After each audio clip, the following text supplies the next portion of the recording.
जय हिंद, वंदे मातरम। दोस्तों, स्वागत है आपका आपके अपने इस यूट्यूब चैनल पर।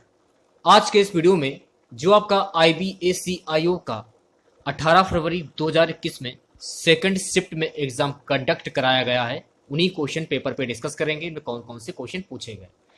तो दोस्तों, बने रहिए आप लोग मेरे साथ स्टार्ट से एंड तक। यदि वीडियो अच्छा लगे वीडियो को लाइक करें, शेयर करें। चैनल पर पहले विजिट कर रहे हैं तो चैनल को सब्सक्राइब कर लें, पास ही में आपके बेल आइकॉन होगा उसको भी दबा लें। इससे आने वाली नए वीडियो नोटिफिकेशन आप सभी लोगों तक आसानी से पहुंच जाएगी। तो चलिए स्टार्ट करते हैं आज का वीडियो। वीडियो को कंप्लीट बिना स्किप के पूरा जरूर देखिएगा आप लोग। पहला क्वेश्चन पूछा गया था कि पिंच ब्लेड किससे संबंधित है। तो यहां पर देखिए पिंच ब्लेड की बात हो रही है, तो पिंच ब्लेड जो है ये यूरेनियम से संबंधित है, तो यूरेनियम इसका राइट आंसर हो जाएगा। अगला क्वेश्चन, द्रव का ताप बढ़ने पर पृष्ठ तनाव होता है। तो भैया मेरे द्रव का ताप बढ़ने पर पृष्ठ तनाव जो है ये घटता है, घटता इसका करेक्ट आंसर हो जाएगा। तीसरा क्वेश्चन, पृथ्वी पर सूर्य की ऊर्जा किस तरंग के रूप में पहुंचती है, यह क्वेश्चन पूछा गया था। तो पृथ्वी पर सूर्य की जो ऊर्जा है ये विद्युत चुंबकीय तरंग के रूप में पहुंचती है, तो विद्युत चुंबकीय तरंग इसका करेक्ट आंसर हो जाएगा। चौथा क्वेश्चन, सिरका निर्माण में किस अम्ल का प्रयोग होता है। तो सिरका निर्माण में एसिटिक अम्ल का प्रयोग होता है, तो एसिटिक अम्ल इसका राइट आंसर हो जाता है। NH3 में नाइट्रोजन की संयुक्ता कितनी होती है। तो NH3 में नाइट्रोजन की संयुक्ता 3 होती है, तो 3 इसका राइट आंसर हो जाएगा। अगला क्वेश्चन देखिए क्या पूछा गया था, मनुष्य के लिए मानक ध्वनि स्तर है। तो मनुष्य के लिए मानक ध्वनि स्तर है 60 dB। अगला क्वेश्चन ये पूछा गया था, एक ऐसी जैव पद्धति जिसमें पराशब्द ध्वनि का प्रयोग किया जाता है। सोनोग्राफी पद्धति जिसमें पराशब्द ध्वनि का प्रयोग किया जाता है, तो सोनोग्राफी इसका राइट आंसर हो जाता है। कौन सी तरंगे शून्य में संचरण नहीं कर सकती है। ध्वनि तरंगे शून्य में संचरण नहीं कर सकती है, तो ध्वनि इसका राइट आंसर हो जाता है। नवा क्वेश्चन पूछा गया था, डॉपलर प्रभाव किससे संबंधित है। तो डॉपलर प्रभाव के बारे में जान लीजिए आप लोग। जब किसी ध्वनि स्रोत या श्रोता के बीच आपेक्षिक गति होती है तो श्रोता को जो ध्वनि सुनाई पड़ती है उसकी आवृत्ति मूल आवृत्ति से कम या अधिक होती है, इसी को डॉपलर प्रभाव कहते हैं। तो इस क्वेश्चन से आप लोगों को इतनी जानकारी प्राप्त हो जाती है। 10वां क्वेश्चन, पद्म संभव का उपनाम क्या है। तो पद्म संभव का उपनाम है गुरुदिन 5, तो गुरुदिन 5 इसका राइट आंसर हो जाएगा।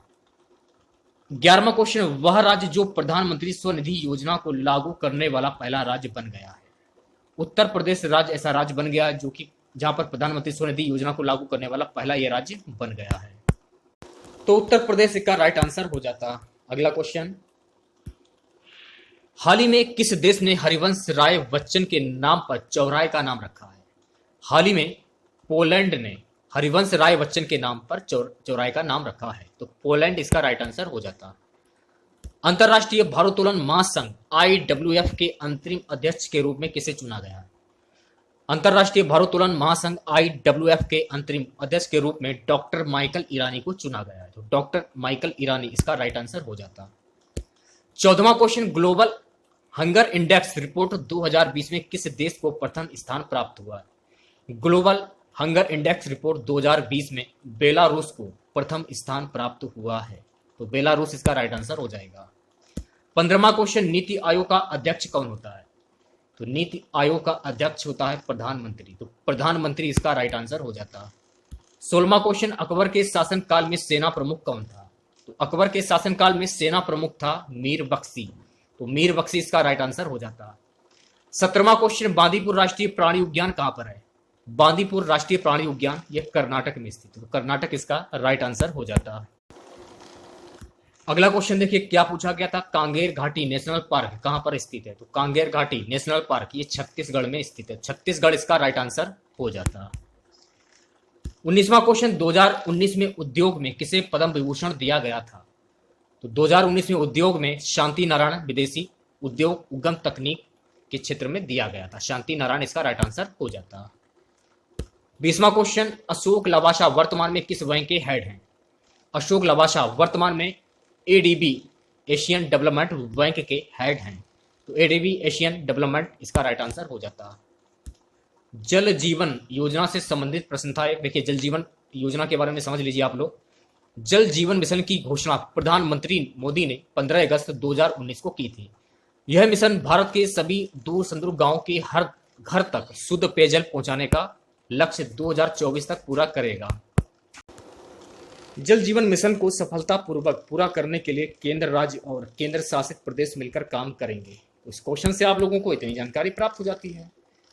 अगला क्वेश्चन 2020 के बजट में एक प्रश्न पूछा गया था, तो बजट के बारे में जान लीजिए। भारतीय संविधान के अनुच्छेद 112 में भारत के केंद्रीय बजट को वार्षिक वित्तीय विवरण के रूप में निश्चित किया गया है, जो कि भारतीय गणराज्य का वार्षिक बजट होता है, जिसे प्रत्येक वर्ष फरवरी के पहले कार्य दिवस को भारत के वित्त मंत्री द्वारा संसद में पेश किया जाता है। 2016 से पहले इसे फरवरी के अंतिम कार्य दिवस को पेश किया जाता है। भारत के वित्तीय वर्ष की शुरुआत अर्थात 1 अप्रैल से इसे लागू करने से पहले बजट को सदन द्वारा इसे पारित करना आवश्यक होता है। पूर्व वित्त मंत्री मोरारजी देसाई ने अभी तक सबसे ज्यादा 10 बार बजट प्रस्तुत किया है। तो इस क्वेश्चन से आप लोगों को इतनी जानकारी प्राप्त हो जाती है। अगला क्वेश्चन देखिए क्या पूछा गया था। जनधन योजना को अगस्त 2020 में कितने साल पूरे हो गए? तो जनधन योजना को अगस्त में पूरे 6 साल पूरे हो गए हैं। इसके बारे में जान लीजिए आप लोग। प्रधानमंत्री जन धन योजना संक्षेप में PMJDY भारत में वित्तीय समावेशन पर राष्ट्रीय मिशन है और इसका उद्देश्य देश भर में सभी परिवारों को बैंकिंग सुविधाएं मुहैया कराना है और हर परिवार का बैंक खाता खोलना है। इस योजना की घोषणा 15 अगस्त 2014 को तथा इसका शुभारंभ 28 अगस्त 2014 को भारतीय प्रधानमंत्री श्री नरेंद्र मोदी ने किया। इस परियोजना की औपचारिक शुरुआत से पहले प्रधानमंत्री ने सभी बैंकों को ईमेल भेजा, जिसमें उन्होंने हर परिवार के लिए बैंक खाता को एक राष्ट्रीय प्राथमिकता घोषित किया और 7 करोड़ से भी अधिक परिवारों को इस योजना में प्रवेश देने और उनका खाता खोलने के लिए सभी बैंकों को कमर कसने को कहा। योजना के उद्घाटन के दिन ही 1.5 करोड़ बैंक खाता खोले गए। अगला क्वेश्चन पूछा गया था, हर्षवर्धन के शासन काल में कौन सा यात्री भारत आया था? तो हर्षवर्धन के शासन काल में ह्वेनसोंग भारत आया था। ह्वेनसोंग इसका राइट आंसर हो जाता है। अगला क्वेश्चन, पुलकेशिन द्वितीय का संबंध किस वंश से था? तो पुलकेशिन द्वितीय का संबंध चालुक्य वंश से था। तो चालुक्य वंश इसका राइट आंसर हो जाता है। अगला क्वेश्चन, एलईडी में कौन सा फिलामेंट यूज होता है? एलईडी बल्ब फिलामेंट या सेफल बल्ब की तुलना में ऊर्जा कौशल होते हैं, इसलिए यह कम विशिष्ट का उत्पादन करते हैं। इसके अतिरिक्त फिलामेंट बल्ब में पारा तत्व होता है जो टूटने पर प्रकृति में प्रदूषक का कार्य करता है। आज का हमारा सबसे लास्ट क्वेश्चन था, पंचायती राज व्यवस्था कौन से आर्टिकल के तहत आता है? तो देख लीजिए इसके बारे में।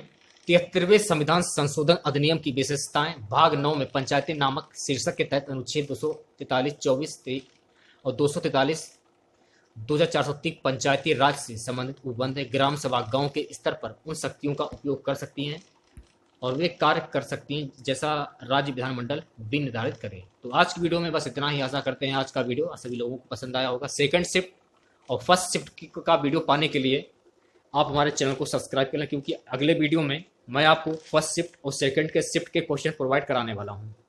मिलते हैं नेक्स्ट वीडियो के साथ। जय हिंद, जय भारत।